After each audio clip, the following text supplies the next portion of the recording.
तो कांग्रेस नेता कुलदीप शर्मा का बड़ा बयान सामने आया है। ये बड़ी जानकारी आपको बता रहे। दरअसल पार्टी की अंदरूनी कलह को लेकर कुलदीप शर्मा ने निशाना साधा है। ये बड़ी खबर, बड़ी जानकारी आपको बता रहे हैं।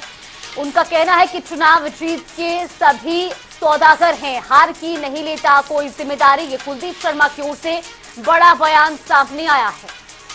तो हरियाणा में कांग्रेस पार्टी की मुश्किलें कम होने का नाम नहीं ले रही हैं। पहले विधानसभा चुनावों में हार, उसके बाद नेता प्रतिपक्ष का अभी तक चयन न होना और इस तरह से तमाम नेताओं द्वारा अपनी पार्टी पर सवाल खड़े करने का सिलसिला भी लगातार जारी है। और अब इस मामले में पूर्व विधानसभा स्पीकर, कांग्रेस पार्टी के बड़े नेता कुलदीप शर्मा ने सीधा निशाना साधा है। बिना किसी लाग लपेट के कहा कि हार की जिम्मेदारी किसी ने नहीं ली।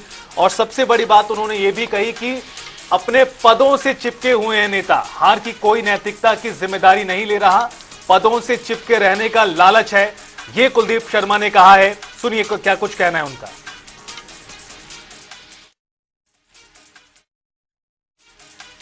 हम बहुत सी अर्बन सीटों पर हारे हैं,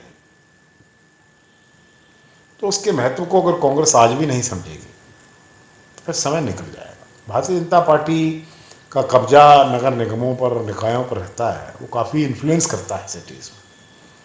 तो कांग्रेस को स्ट्रेटेजाइज करना चाहिए। कांग्रेस के नेताओं को या तो खुद ही अपने इस हाल को देखकर, कांग्रेस पर तरस खाकर, अपने अहम को छोड़कर, प्रतिष्ठा को त्याग कर आपस में बैठकर बात करनी चाहिए। देखिए, ऐसा है, विक्ट्री है सो मेनी मास्टर्स, जीत के अनेकों सौदागर बन जाते हैं और हार का कोई जिम्मेवार नहीं रहता है। तो हम हारे हैं, अपनी गलतियों से हारे हैं, इसकी जिम्मेदारी किसको लेनी चाहिए? किसी का नैतिक कर्तव्य भी है कि नहीं है? अरे नैतिकता भी नहीं है तो पदों से चिपके रहने का लालच ही अगर पड़ा है तो लगे रहो। हम बहुत सी अर्बन सीटों पर हारे।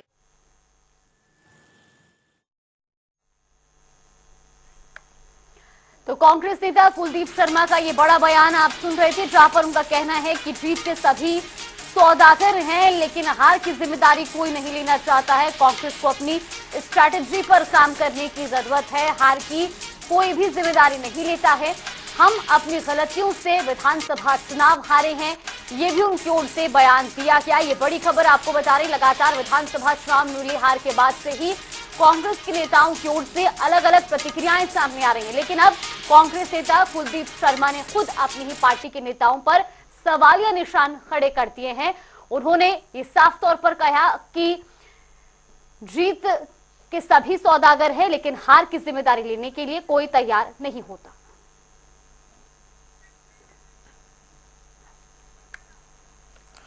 और ज्यादा बातचीत करने के लिए कांग्रेस पार्टी के इस मसले पर खास मेहमान हमारे साथ जुड़ रहे हैं और इस वक्त बीजेपी के प्रवक्ता विजेंद्र नेहरा जी जुड़ गए हैं। नेहरा साहब, आपका बहुत स्वागत है जनता टीवी पर। जी। सबसे पहले तो आपको नए साल की बहुत सारी शुभकामनाएं। और कुलदीप शर्मा जी ने भी नए साल का मौका चुना है अपनी पार्टी को नसीहत देने के लिए, लेकिन खुलकर बोले हैं, ये बड़ी बात है।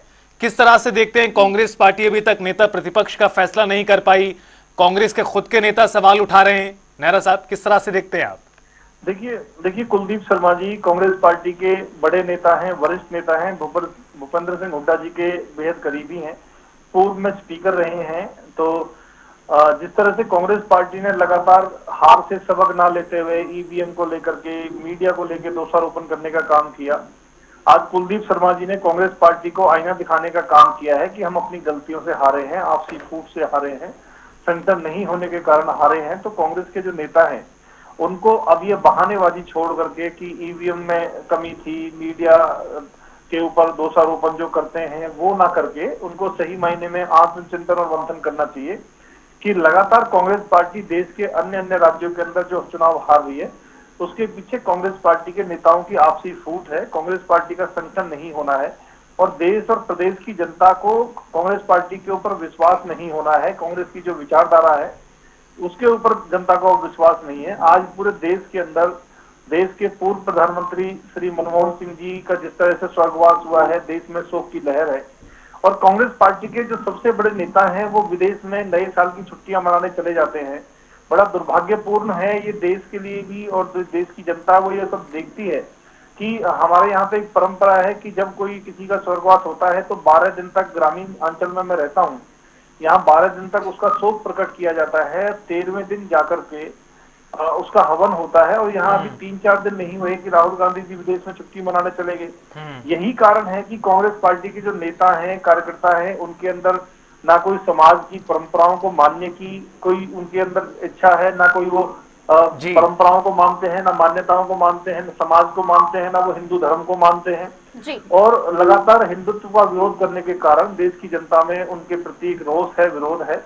और इसीलिए कांग्रेस पार्टी चुनाव हारती है और वो तरह तरह की ईवीएम को लेकर के दुनिया भर के बहाने बनाने का काम करती है। अभी इतना समय हो गया हरियाणा प्रदेश के अंदर नेता प्रतिपक्ष का चयन ये लोग नहीं कर पाए हैं जी। पिछले 15 साल से हरियाणा प्रदेश के अंदर कांग्रेस के जिलाध्यक्ष तक नहीं है, कांग्रेस का संगठन नहीं है। और कांग्रेस पार्टी एक ऐसी पार्टी जिसके प्रदेश के प्रभारी और राष्ट्रीय अध्यक्ष के खिलाफ खुलकर के वोटिंग होती है। और यहाँ जो इनके राष्ट्रीय अध्यक्ष बने हैं मल्लिकार्जुन खड़गे जी, उन्होंने खुद बयान देकर ये कहा कि मैं तो सोनिया गांधी जी की कृपा से राष्ट्रीय अध्यक्ष बनाऊंगी, तो मेरी क्या औकात थी। 1998 से लेकर सन 2022 तक लगातार ठीक है। नेता साहब लौटेंगे आपके पास। हमारे साथ कांग्रेस प्रवक्ता वेद प्रकाश विद्रोही जी भी जुड़ गए हैं। बहुत बहुत स्वागत है सर आपका जनता टीवी पर। जी वेद प्रकाश विद्रोही जी, अब कांग्रेस नेता कुलदीप शर्मा ने ही अपनी पार्टी पर सवाल खड़े कर दिए। उनका कहना है कि जीत के लिए तो हर कोई श्रेय लेने आगे आ जाता है, लेकिन हार की कोई जिम्मेदारी नहीं लेता। और बड़ा सवाल ये भी कि विधानसभा चुनाव को संपन्न हुए समय हो चुका है, लेकिन अभी तक नेता प्रतिपक्ष का चुनाव नहीं हुआ। जनता के बीच में क्या संदेश जा रहा है? आपके सवाल का जवाब देने से पहले मैं भाजपा के दुष्प्रचार का भी जवाब पहले देना चाहूंगा जी। अब कोई भी मुद्दा हो, भाजपा के लोग झूठ बोलना, दुष्प्रचार करना शुरू कर देते हैं। पहला तो यह है डॉक्टर मनमोहन सिंह की मौत का, राहुल गांधी के विदेश जाने का, क्या हरियाणा के चुनाव से कोई संबंध है? बड़ी बड़ी बात करते हैं। स्वयं प्रधानमंत्री मोदी जी की मां मरी थी, क्या प्रधानमंत्री मोदी एक दिन के लिए भी बैठे थे? क्या उसकी शोक सभा में गए थे? क्या अपनी मां का दाह संस्कार करते प्रधानमंत्री विदेश नहीं भाग गए थे जी। और अरुण जेटली जी की मृत्यु हुई थी, जिस अरुण जेटली ने मोदी जी को सत्ता दिलवाने में अहम रोल अदा किया था, प्रधानमंत्री बनवाने में, उसके दाह संस्कार में भी नहीं गए। तो पहले अपना देख ले। और वीडियो आ रहे हैं आजकल, आदरणीय अटल बिहारी वाजपेयी की अस्थियों के साथ इन्होंने क्या व्यवहार किया, ये हमें कृपा कर अपना भी आत्म विश्लेषण कर लो। अब मैं आपके सवाल का जवाब देता हूँ। देखिए, कुलदीप शर्मा जी हो या कोई और भी कोई कांग्रेस का नेता हो जी, उसकी एक बात तो सही है कि भाई एक हार की तो कोई न कोई जिम्मेदारी किसी को लेनी ही होगी।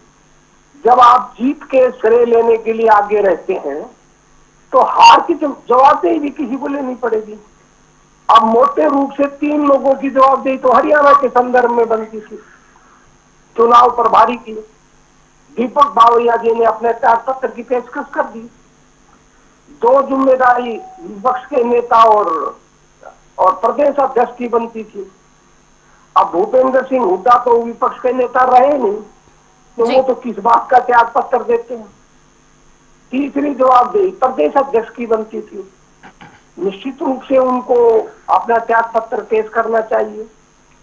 2 जवाबदेही हमारे राष्ट्रीय महासचिवों की बनती थी, क्योंकि 2 हरियाणा के नेता राष्ट्रीय महासचिव हैं, बहन किरण शैलजा जी और रणदीप जी। ये भी पेशकश करते हम भी हरियाणा से संबंधित है। तो मैं इस बात से तो पूर्णतः सहमत हूं कि भाई हार की जवाबदेही लेनी चाहिए।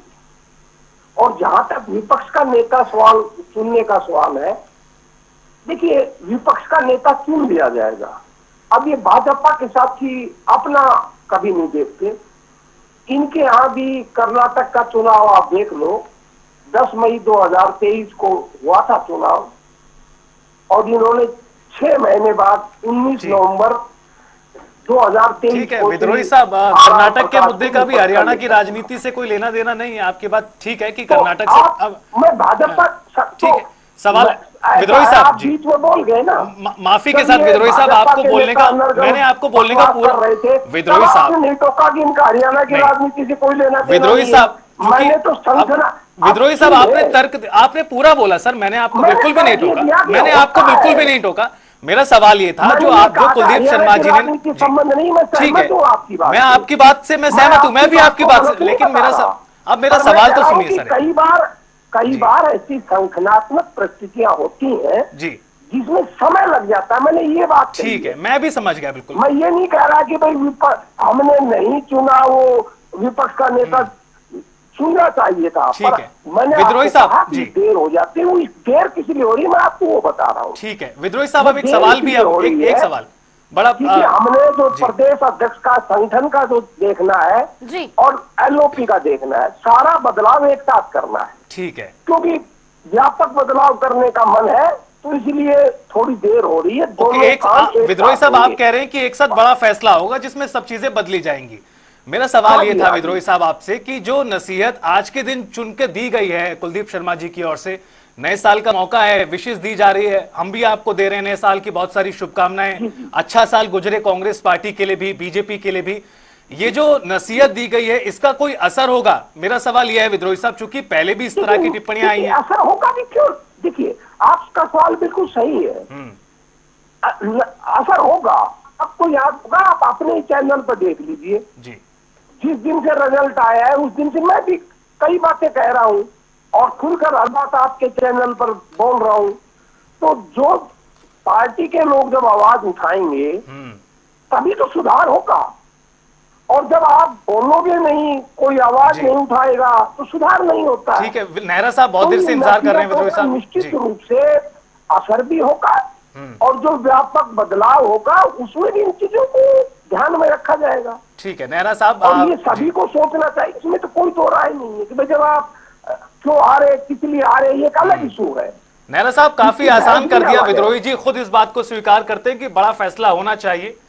अब नेहरा जी आप क्या कहेंगे, चूंकि खुद विद्रोही साहब का मानना है कि बदलाव होना चाहिए, पदों पर है उनको भी जिम्मेदारी लेनी चाहिए, यानी कांग्रेस के अंदर से ये जो स्वर हैं अब वो तेज हो रहे हैं, आपको लगता है क्या जो विद्रोही साहब का मानना है कि असर होगा इसका, आपको भी लगता है ऐसा कुछ बदलाव होगा या असर होगा नेहरा साहब? देखिए वैसे तो कांग्रेस पार्टी का ये आंतरिक मामला है। कुलदीप शर्मा जी कांग्रेस पार्टी के बड़े नेता, हुड्डा साहब के करीबी हैं, पूर्व स्पीकर हैं, वो भी कह रहे हैं अपनी गलतियों से हारे थे, और आज प्रवक्ता भी ये कह रहे हैं कि अपनी गलतियों से हारे हैं और जिम्मेदारी तय होनी चाहिए और जो जिम्मेदार लोग हैं उनको त्याग पत्र देना चाहिए।